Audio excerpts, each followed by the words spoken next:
Loves and Bossing! Thank you so much for coming back sa ating baggage PH review. So we're going to show you this pikutan. Ayan, order po ni Madam. Salamat, Madam. Ayan po yung likod. Okay, so we're going to unbox this one po. So ayan po siya, mga Madam Loves and Bossing. So this one, ayan, napakaganda. So papakita ko po sa inyo. So this is the classic pikutan, size 18, mga Madam Loves and Bossing. So as you can see, napakaganda po niya. Ayan po siya, ayan po yung ilalim. So ayan siya kapag maliit na design. And then kapag gusto niyo naman po ng parang mas widen, ayan po, ayan din gagawin po natin.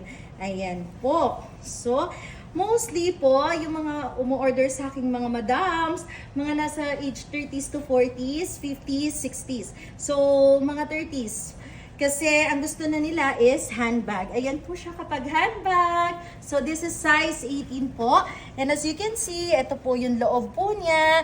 Nandun na po yung lock niya, mga madam. Kasi ito yung lock niya, dun po sa loob ng dust bag yung keys. So, dalawang keys po yun, mga Madam Loves and Bossing. Ayan po yung loob. And then, pakita ko po ulit sa inyo kung gaano kaganda. So, this one in Togo, Clemens Picoton Lock, size 18 in noir color or black color. So, now, I'm going to show you naman is yung size 22. I will compare it para po makita ninyo. Welcome back, mga madam. So now, I'm going to show you the size 22 of the pikutan. So, ang order nila, madam, is pikutan size 18 and pikutan size 22. So, i-unbox ko po muna ito, mga madam, dito sa aking gilid para makita po ninyo kung gaano din kaganda itong size 22. Ayan po siya, mga Madam Loves and Bossing.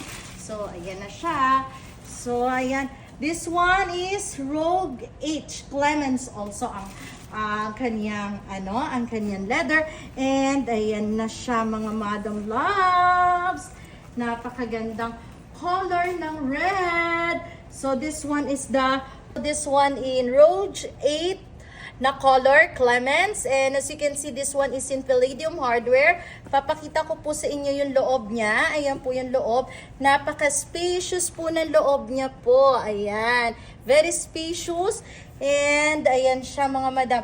Marami po kayong mailalagay dyan. So if we're going to compare now, the size 22 and the size 18, ayan sila. So these are the sizes na po ng pikutan, mga Madam Loves and Bossing. This one is the size 18 and the size 22. And as you can see, ayan po siya.